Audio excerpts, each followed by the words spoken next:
Welcome back to Business. My name is Simba Elijah Charles here again. Good. So we've been talking about how the economy is actually feeling the pressure of a credit crunch right now in the country. And some of the measures that some companies are doing at present is cost cutting. And you think about it, like how cost cutting will therefore affect you as a person working for these companies. There is a leeway. There's actually that opening right now as we talk about this credit crunch within the economy. This morning, I want to talk to you about your safety at work. Are you aware of it? And even as your company tries to get around issues managing their expenditure, how does that affect your safety?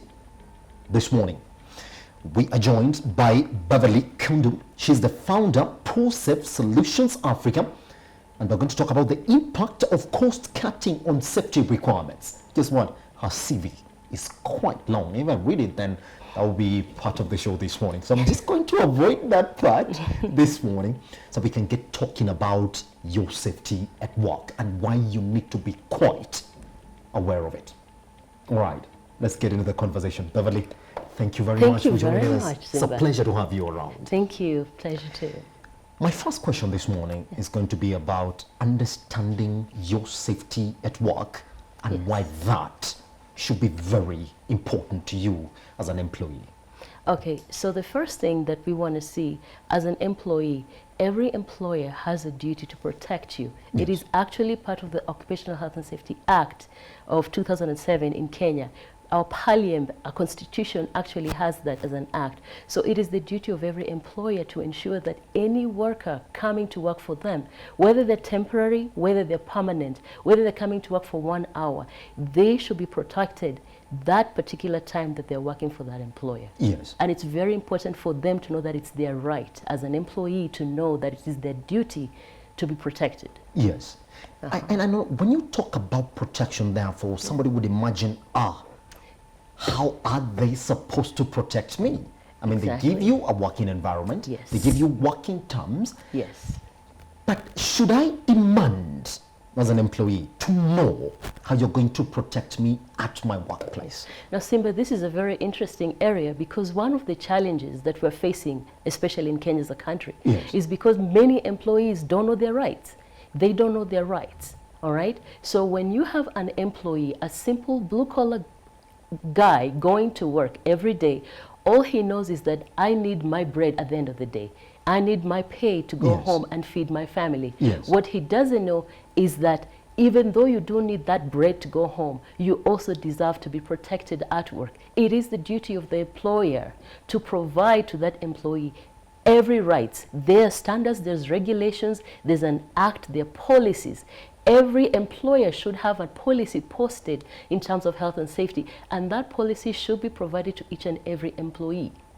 All right? The employer has an obligation to ensure, for instance, we have obviously the one that's been trending recently of the guy standing outside the window. You see, that's a particular case where that employer should provide access to that individual, not that individual trying to figure out by themselves how they should keep themselves safe. And our employers need to understand that it is their responsibility. They are obligated by law to actually provide these things to their employees. I've looked at most of my contract here at Metropole Television. It's a good thing that you're mentioning about that right now. I'm actually getting to learn as well that there's a safety policy that my employer should actually get to show me. Exactly. Would you say that this is actually a gray area in the country when it comes to people understanding the demands of safety from their employers? It is a major problem. It is a major problem, Simba. We have so many people. Okay, the big establishments tend to be they have a very good health and safety system. You'll find like in the big establishments, bigger industries, let's say like the energy industry, given the gravity of or the risks of that particular industry, they tend to have adopted good health and safety policies. And you might find it's because of their global connections, because they need to be in a global connection, so they are forced to comply to these requirements. But let's go to locally, just in Kenya.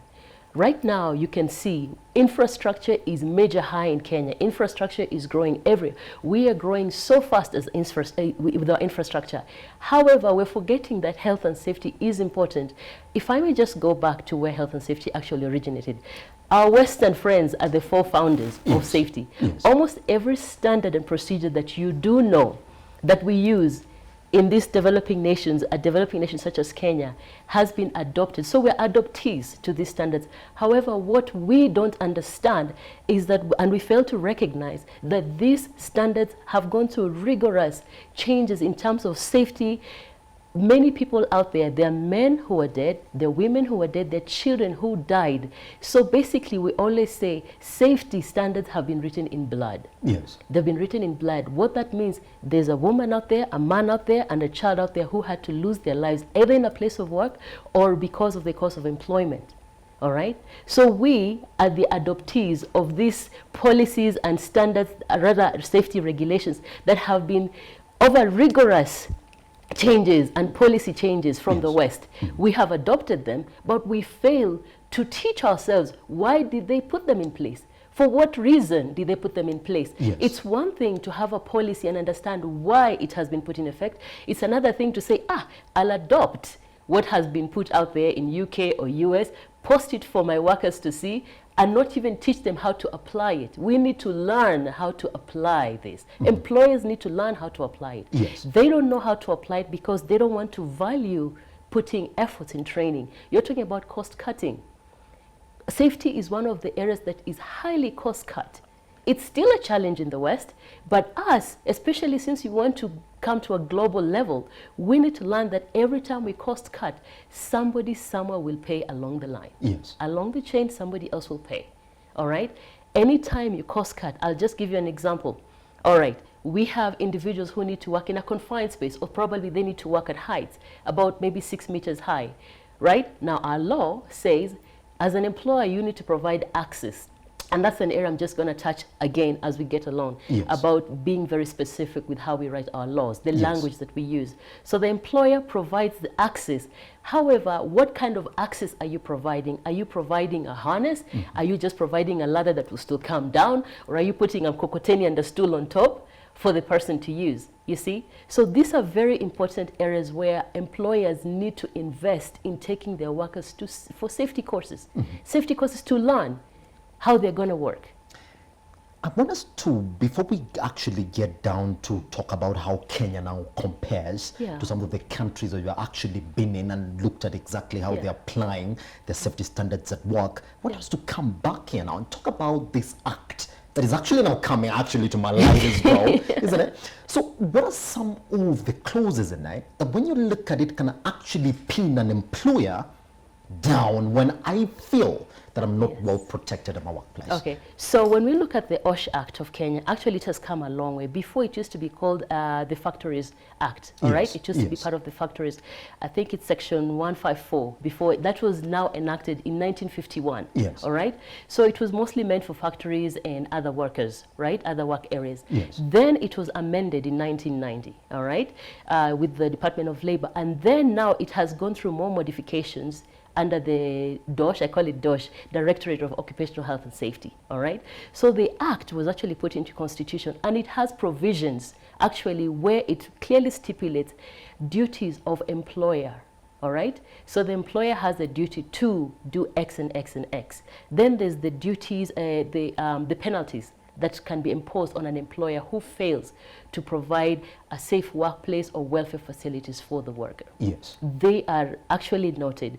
We could do better from my experience, from reviewing a lot of health and safety, legal requirements from different countries. Yes. When I look at our act, we have adopted the act, yes, it is good, but the language that we use inside doesn't have what I call teeth. Okay. It doesn't pin down to an employer, all right? So it needs to be very specific. It needs to be very specific to where an employer can see, if I do not do this, this is the consequence, all right? However, if you do not use proper language, you leave it to I call it self-interpretation of an employer. So an employer will say, hey, I have, in my opinion, I have met the requirements of my workplace as far as safety in regards to this clause. So we need to actually, and this is one plea that I have to the Department of Occupational Health and Safety, going back and doing a thorough, rigorous update and reviews, and be very specific with how we write the language in those clauses. Yes. So that you can actually, the idea is not to pin down the employer, but to make it effective. Yes. To make it effective and leave ambiguity out. Yes. Leave vagueness out. It has to be very specific. Mm-hmm. Which brings me to another conversation point this morning. It is rare, because this looks like one of those pertinent areas that every employer must actually endeavor to make the employee aware of when they're actually contracting them, isn't it? Yes. So why do you think we don't have this in any contract that an employer is given by the employee? All right, there's actually several. Yes. One of it is training, all right? As a country, we lack the skills of understanding, people who can teach occupational health and safety, people who can teach safety. So as an employer, yes, you're there, but who is teaching you?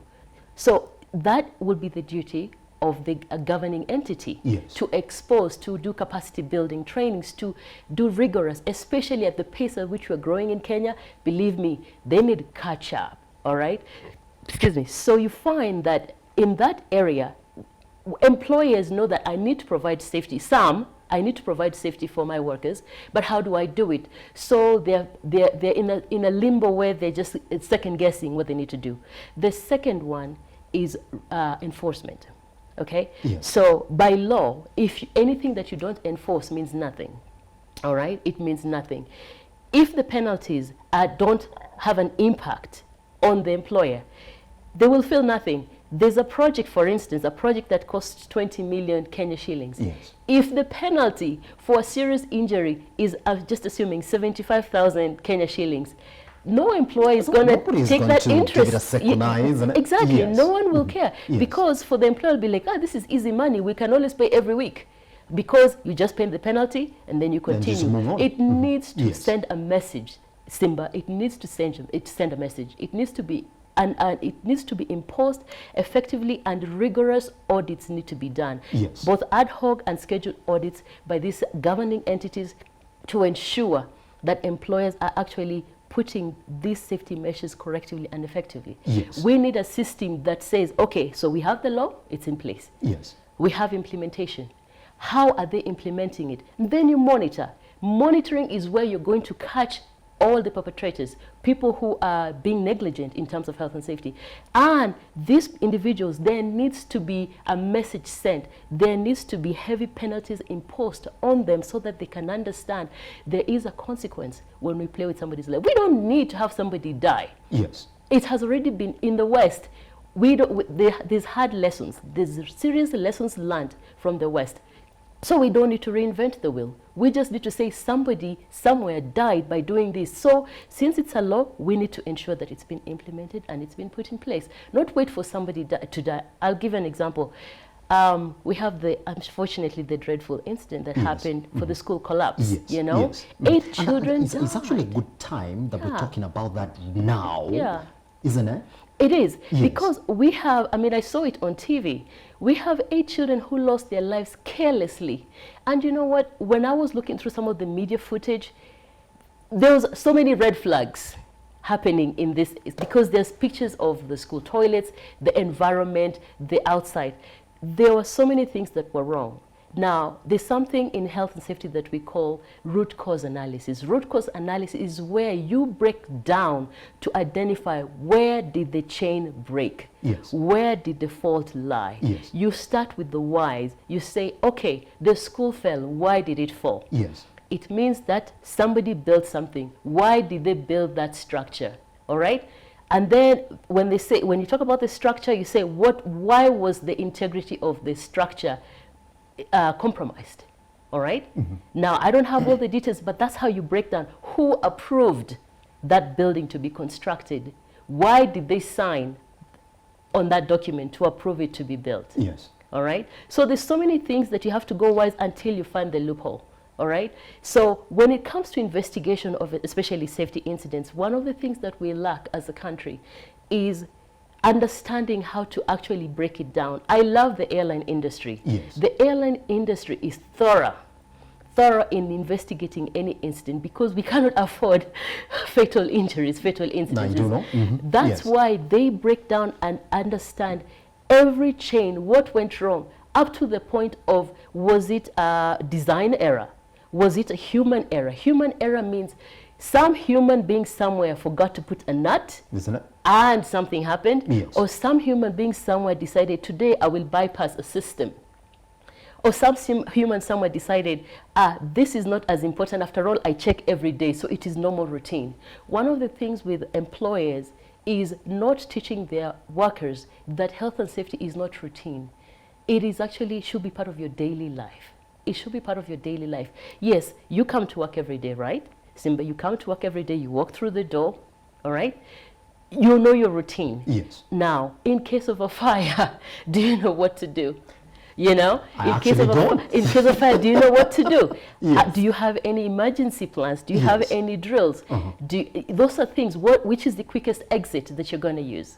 Simple things like those. All right. And this is the things that employers need to be told. Yes. That in case you don't do this, Yes. then the penalties are going to be really much. Exactly. Isn't it? Exactly. Because it's easier now for me to go to court and say, well, Yeah. I worked for you, there's an act that you didn't follow, you didn't tell me anything, then I need A, B, C, D done. Isn't it? It is true. Yes. It is true. But unfortunately, do you know what's happening? The employee is the one who is always the fallback person.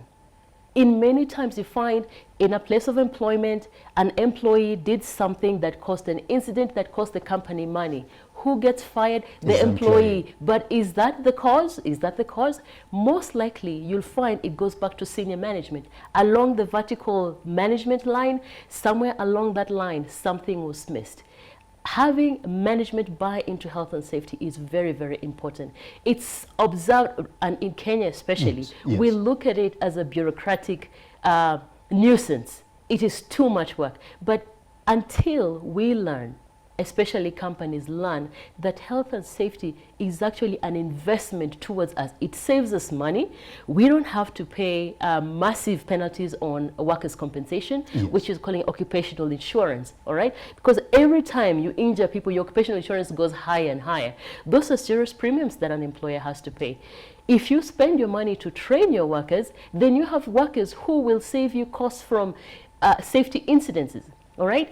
Assuming a building gets burnt because you didn't put measures in place because you said during procurement process, we don't need fire extinguishers. We don't even need to train any fire marshals in our building. We don't need to train any fire marshals in our building. And you have a building of 50 plus people. Then a fire breaks out. Nobody knows what to do. Everyone is scattering all over the place. When you look back, it would have saved you more money if you could just take in maybe 5 guys and train them as fire marshals, and then put the signs in place, done your usual drills, that in case of a fire, it is already in your mind. Oh, if I hear that sound, it means I need to be going this way or that way, and I need to be going to an assembly point somewhere, all right? We had a school that burned. I remember Moi Girls. Yes. I heard of that. Obviously, there's some that happened before, I think, years back. We have schools. I don't want to just focus safety in terms of construction. We Yes. have schools, especially following this that just happened. Our schools need to be inspected, all right? Before a school is put in place, whether it's a government school or a private school, what are they called? Emergency drills need to be put in place. Emergency plans need to be put in place. Teachers need to be taken for courses of first aid and how to evacuate in case of an incident. Yes. Terrorism, unfortunately, it's one of the things that affects Kenya, all right? But how many workplaces have a plan in place for disaster and crisis management, all right? If you hear that there's a terrorist attempt or a bomb in a building, how do you evacuate? What is the protocol? Who do you talk to? Who's the first person you talk to? All right? There are many, many things lacking. Interesting. There are many, many things lacking, even though we do have a law. We Yes. do have a law. How to implement and apply it is where we lack. Is where we lack. We really Good. lack in It's a that good area. thing that we should talk about that law now. I'm just going to ask you the last question this Yes. morning. Because we have a law in place, and it stipulates exactly how we should go about these things. But now the action is exactly what we're not seeing. The implementation is what we're not seeing so much in the economy. Now, with Prosafe Solutions Africa, do you think we are making steps towards that? And at this point, I want you to tell me exactly what Prosafe Solutions Africa is actually getting into within this law. Yes. So now Prosafe Solutions Africa is actually a company that I opened a few years ago. Yes. And the intention actually was seeing the lack of understanding of health and safety, the awareness of health and safety. It's one thing, Simba, to enforce something. Yes. It's another to enforce something that somebody doesn't understand. So the intention of Prosafe Solutions Africa is to expose workers out there, to help the people like DOSH department, provide guidelines and mentor people out there and tell them health and safety actually needs to be trained. You need to start from an area of capacity building. Let the society understand what health and safety actually means. Not just put a helmet on somebody, tell them you have a helmet. There are numerous people who wear PPE. They don't even know why they wear PPE. Yes. They're wearing a helmet. They don't know why they're wearing a helmet. All right? They don't know why they're wearing boots. They're wearing gloves, but then they remove them because it's hot, and they go and put their hands in concrete. Concrete actually causes dermatitis. Somebody goes home and is itching and has no idea why they're itching. Sorry, one of the main things that right now is happening, you've heard of cancer. Yes. Cancer has, out of nowhere, just taken impact in Kenya. It is massive. However, we need to look back. This is now on the occupational part. Where did it start from? What are the occupations of these people? What were they doing 10 years ago? What were they exposed to? Yes. I'm not saying all of it was as a result of maybe places of employment, but given the trend, it is something to look into and investigate where did this come from. So Prosafe Solutions would be one of those people who educates and enlightens people to understand that you can get occupational diseases that will affect you 10 years later, 15 years later. Yes. You can get cancer that is as a result of a place of employment, because you either were working at a battery factory or a flower farm, yes, or a manufacturing somewhere where you're exposed to a particular kind of a toxin, you see. So that's where we want to come, educate, expose, tell them that we are here. We've gone through training. We didn't go through a 6 weeks training. I've been through 5 years of serious safety engineering courses, and we actually have expertise that we can offer guidance and assistance and also do capacity building out there so that people can understand. Beverly, yes, thank you very much for coming to Metropole Television. It's been a pleasure speaking to you. I appreciate it. Thank you too. Opened my mind in various ways. Yeah. Thank you very much. You're welcome. Guess You're what? welcome. We can have you anytime. Thank you. I'll be glad to come again. Yeah. Right. It's been quite a show this morning, hasn't it been? It's actually 8:31 a.m. in the morning. So that means it's time for us to step out, have a cup of tea. I'll meet you at 10 a.m., 11 a.m. Actually, no, 11 a.m., 12 p.m., and then meet you at 1 p.m. for Metropole News at 1. My name is Elijah Charles Kieke. Remember, all this conversation can actually be found live on YouTube, on Facebook. That is a Metropole TV Kenya. Talk to us. Always hashtag BusinessAM. We are at Metropole TV Kenya. Good morning. I step out with the weather updates.